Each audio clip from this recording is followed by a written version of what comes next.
So get over the laughter, because every time you teach Latin and you get to this verb, everybody, not everybody, but 2 or 3 people snigger. And so fac, okay? In Latin, facio means I do or I make, okay? And you guys already learned the suffix fi, and that's where it comes from, through French. So we're used to that, right? We're used to Latin elements turning into English through French, having Y's in them. Okay, the big reason for that is that there's no Y in Greek. It goes into Latin from the equivalent of the U. Okay, so U turns into Y eventually, linguistically. Okay, so fac, and then fact. Okay, I'll start saying fact, all right? So fac and fact, even though it's really fac and fact, I'm tired of saying it. Okay, so fac and fact, fact means to do or make, and then fact means having been made. Okay, so obviously a fact is something done. You see that? Do or make, so in that case it would be something done. And that'll be the first word, if I'm not mistaken, that we're going to look at. Okay, so what is a fact? A fact is something that has been actually done, as opposed to imagined or thought to be done, or otherwise than actually empirically being provable to have been done. Okay? As opposed to an untruth, a lie, all those other things up there. Fictions, okay, things. Now, interestingly, you may find it interesting, the word fiction up there, it comes from the same root as fact, meaning done. And there's an idiomatic use of that root, because someone from Mars coming down here wouldn't be able to distinguish between the word fact and fiction, since they both come from the Latin verb meaning to do or make, without being told that one means one and the other means the other. So there's no reason for fact not being fiction as far as the etymology goes.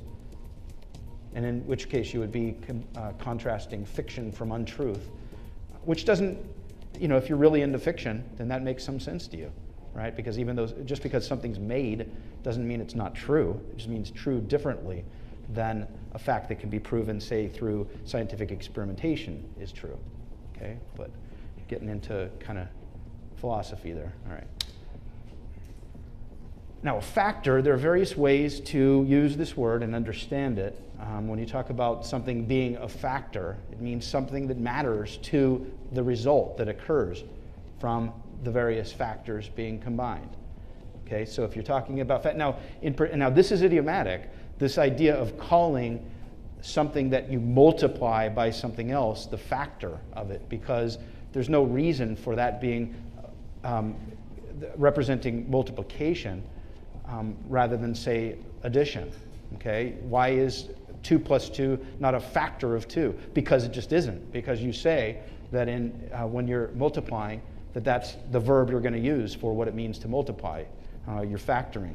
And so that's how it's come to be used in math, and that's how we think of it in the most literal way possible. But then by extension, you talk about ideas, or results, and you say, was that a factor? Was that something without which that wouldn't have been true? Okay, that's what a factor is, something that is part of a result without which that it wouldn't have resulted. Okay, so a factor. And then, as you know, the or at the end usually refers to people, but in this case it's a thing. So a thing that factors in, that is something that is done in the sense of fact there, in order for what results from the things being considered to be factors being true. All right. Now we extend this idea, and there are going to be 3 slides today based on this one root. Oh, really 2.5 actually, based on this one root. Okay, so just pay attention. I tried the best I could to organize the words built from this root in as kind of logical a manner as possible, by how they look mainly. So just keep in mind, these are all coming from that second form there at the top left, the fact. And don't forget that second form is passive, almost always, in terms of the roots that I give you. So if fac means do or make, then fact means having been done or made, but then you bring that into English, and it can be active or passive, as here with a factory. Factory, we know that the Y means being or thing that. Okay, so state of, doing. So a factory is a place where you make things, do or make. So in this case, make. A factory is where you make things.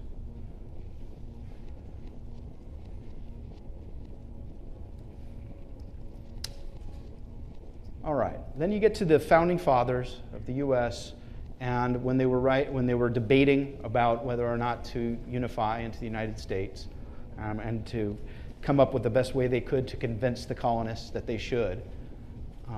One of the biggest, and anybody who's into history or poli-sci knows this, that when some of them, Madison, Hamilton, John Jay especially, wrote the Federalist Papers, and I think we all, right, to some extent we are familiar at least with the existence of those things. The Federalist Papers were articles that were written in various newspapers, especially I think it was called The Observer at the time, where some of the founding fathers tried to convince everybody from the different colonies that they should unify into a United States of America. And the biggest fear of not doing so, stated very clearly in the most famous of the Federalist Papers, and I think it's 10, correct me if I'm wrong, I think it's Federalist Paper 10, right? That was this fear of faction, this fear that, yeah, okay, it's true that you enjoy the, at least, idea of your independent, for now, colonies enjoying a kind of sovereignty, and that you guys are just fine without gathering together with other colonies into being one thing. But as time goes on, what's going to happen is that this idea of organizing in small ways is going to go beyond the name of your colony, and it's going to involve subgroups of your colony itself. And so unless we all get together and agree that we have an overriding union that encompasses all of the different potential factions that could possibly arise, there's a much better chance that they will be stifled than if we didn't unify. Okay, now that's a very basic general way of putting it. There's a lot more to it, obviously, because there's hundreds of pages to it. But that's the general idea. So faction means, and here again, most of these words we learned today from this root, because just by definition, the fact that you're only dealing with one root and so many words coming from it, these are idiomatic ways of using the root. Unlike times when we put a prefix to a verb that means pretty much just one thing. Enter means go in, okay? A Martian doesn't have to be taught what enter means if they know what the etymology is. These words you do. So a faction literally means what? ION means being or state of, the state of doing. So there's no way to guess that etymology, state of doing, is referring to what, say, the Founding Fathers referred to as factions.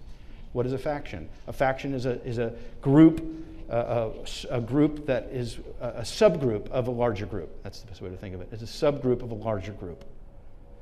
And to be part of a faction and to act as though you're in one is to be factious. And every once in a while you'll hear that adjective used, okay? So and by the way, big time GRE representative. This is one of the words that occur in most of the GREs that I've encountered. That's the research, most of the research I did for what words to give you guys and what roots to give you guys. Because that is considered to be one of the words that really distinguishes those who know vocabulary in a big time way versus kind of know it. Okay, so circle factious, you're going to find it on the GRE, almost certainly. You're welcome. Email me when it happens. Okay. Okay? One or two answers can make a big difference on that part of the GRE, by the way. Not to put too much pressure on you. Okay, anyway. So, faction and factious. Okay, good enough. Oh, not this again. Okay, see that. Okay, faculty. So I'm part of the faculty here, right? So what am I supposed to be doing? I'm supposed to be doing things. All right, so a faculty are the movers and shakers of a department is the idea, okay? The ones who do things, the ones who keep the machine going, so to speak, okay? So when you look at pictures of the faculty, these are the ones who run the machine, okay? Not to be too mechanistic about it, sounds terrible, But you get my point, okay? Or keep the organism alive, or if you want to make it organic, okay? So that's the idea. So faculty, it's connected to the root, meaning do, in that sense.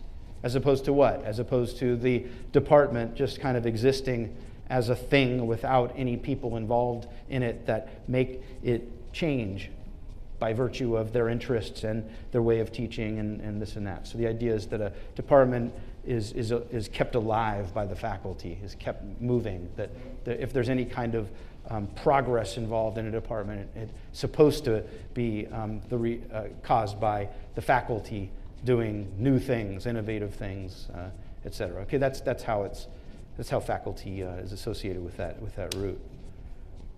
Okay, this is a word that's big on. Now, this is another one of those words. Probably not coincidentally, because it's such an important root, that you're probably going to find on the GRE, and that it shows up a lot in the GRE, and it's also obviously used in order to distinguish between those who really know their vocabulary and those who kind of do, because it's not used that often. This is, how do I put it? This is maybe the word that has the greatest ratio between actual usage in the real world and appearance in the GRE.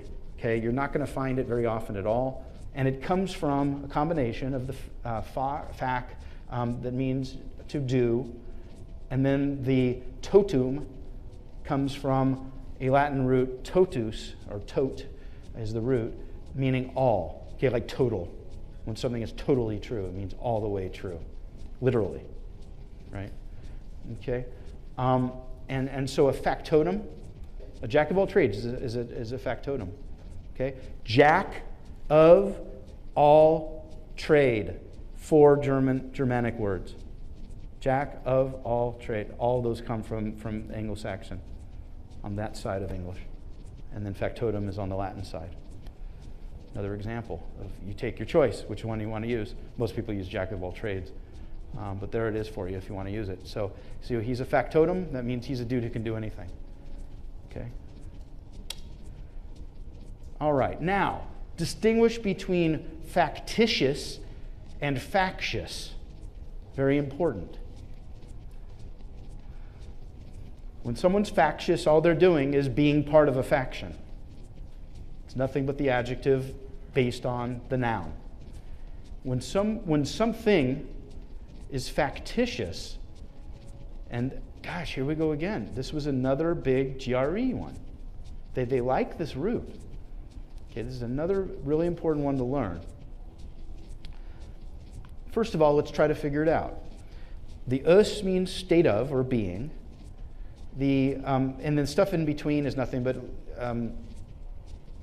it's linguistic. It's factitus. It's the past tense of it's the alternate version of the verb. So, alternate form of the verb. So don't worry about that part. And then the fact, which is to do. So the state of doing. So here again, factitious and factious are very similar in terms of their etymology, and the difference between them could very well be interchanged. Could have been interchanged, but they're not. So to be part of a faction could have very well been factitious, as far as etymology goes, but it doesn't mean that at all. Factious means part of a faction, and factitious means made. Isn't that weird? You're using all those syllables and all those letters in order to say made. Why not just factious? That would be simpler. Made, factious. Or why is faction not factional? Okay, and maybe factional actually exists in the dictionary, but the most common adjective for it is factious. All right, so factitious just means made, as opposed to what? As opposed to occurring naturally, occurring organically, occurring without having to be made by someone. Okay. Now the reason I say e.g. propaganda is because the other day, when I prepared this slide, I ran across a news item that described certain propaganda that was being attempted to be passed by a group of people to be factitious, so made up, and something that was forced, as opposed to things that are actually true that occurred without any kind of force involved. And notice up here in this picture I put up on the top right, what's going on here is they're being clever on this website by using the word factitious to stand in place of these other things. So you're saying fake news, opinion, which isn't fact, advertising, which is an attempt to persuade through artistic devices, and then news, in terms of fake news, put the fake together with, and then supposedly, standing way in the front, kind of the hero of this is factitious. In other words, factual, right? Wrong. This word here was used by people who either didn't know what factitious meant or didn't care. Okay? And so I put it up here not to tell you that it stands in contrast with opinion and fake news, but to show you that this is a good instance of how, if you don't know what a word means and you're going only by sound and the fact that it comes from the word fact, that you pretty much think, okay, as long as I have fact in the word, I can put anything after it and it means fact. It doesn't. Okay, factitious doesn't mean factual. It means made. It means manufactured as opposed to occurring naturally. Okay, two main meanings to the word facile. Comes through the French, and in fact it's actually a French word that is brought directly into English from Latin through French. And gosh, the usual meaning, you would say, the usual meaning is probably the first one up there, especially with your argument appearing neat and comprehensive only by ignoring the true complexities of an issue, superficial, okay? So that's a facile interpretation of what I just said. Someone might accuse another of doing, okay? So someone goes on for 5 minutes saying something, and then the interviewer says, oh, so what you're saying is you hate America. Now that is a facile interpretation of what I just said. Okay, that's probably the main meaning of facile. So just taking that. Now, why does it mean that? Easily made. Okay, facile means easily made. You are just taking the very surface of what I just said, and it's much too easy to take that and then to let that represent everything I just said. That's why it's facile. See what I mean? It's too easy. It's the easy way out to just say, yeah, yesterday I went to it, and let me just tell you how much I love blah, blah, blah, and I go on and on and on, and then at the very end I use a word that contradicts liking the thing I just said, like hatred. Oh, so you hate that thing. You hate that thing. No, that's a facile interpretation of what I just said. You're taking something just on the surface, and you're using that one word to represent the whole thing. That's facile.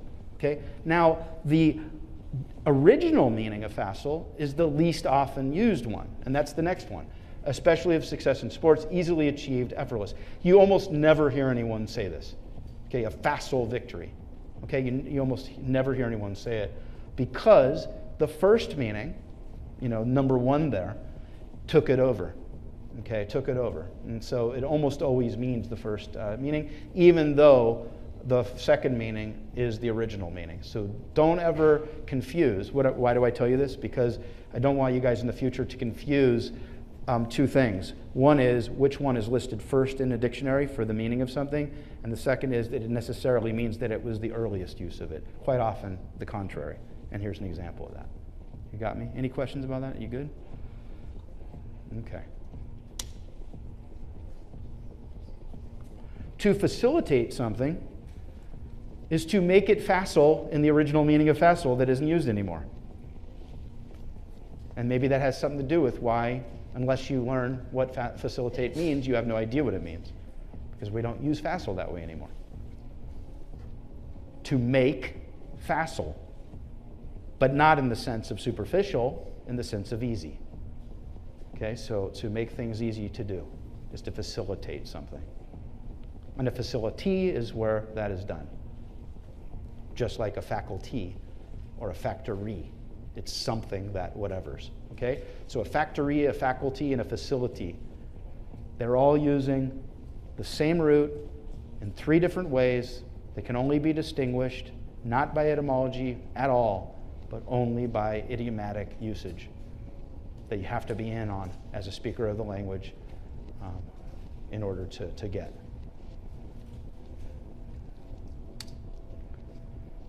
Okay, and then let me just say one more thing. I mean, the takeaway from that, and I keep repeating it in different ways, but it's so important for you guys to get, what you did in this class and what you are doing is you're doing part of the work that needs to be done to really master English vocabulary. You're learning the elements that words are made of, but you're not getting the experience with the words that really lets you know what they mean, whether or not they're faithful to their etymology. Okay, so sometimes etymology is a almost perfect, if not perfect, way to know what a word means in English, but that's only if the way it's been used for however old the word is falls in line with its etymology. Quite often not the case, such as with facile. Okay. All right, facsimile. There used to be a thing popular in the 70s and 80s called a fax. And you guys have heard of it, I'm sure, and you've probably seen advertisements or every once in a while. Relatively older businesses probably will say, here's our fax number. All right, what does that mean? Fax means facsimile. It's short for facsimile. And similis in Latin means like, when something is like something else. And I would say it means similar, but that would be tautological. That would be defining something by the word itself, but they're the same, you know. Similar and like are the same thing. And they're different from same, which is confusing because same has the same root as similar. Never mind. Okay, so facsimile, and then the fact means to do. So you do something similar. What does that mean? It means that when you do a fax, you are doing something, making is better, making something similar to the thing that you want people to read. So you have it on your end of the phone line. It's by phone line. And then they're on the other end of the phone line, and you want them to see exactly what you see. It's before cell phones, you guys, right? It's before how easy it is. Just pick up your cell phone, boom, text it, and we're good. Some of the things that we take for granted now had to be bypassed by technologies that were on their way toward what we have now with cell phones, but not quite there. Okay, and so that's a facsimile machine, a fax machine, a historical word at the point we're at now, technologically. All right, and then last word for this slide. And each of the pages has something in common. The words on each page has something in common with each other. These are the words that don't have prefixes. All righty, so feasible, when something is able to be done. Easy. Someone from Mars gets it right away if they know the root, as long as they understand that fac can turn into fees, because the A turns into the EA and the C turns into the S. How the heck can C turn into S? Realize that we have both a soft C and a hard C. Hard C is like a K sound, soft C is like a S sound, and that's how you get fees out of fac, okay, linguistically. Just like ain't out of is not, that kind of thing. All right, it's all about how people say things.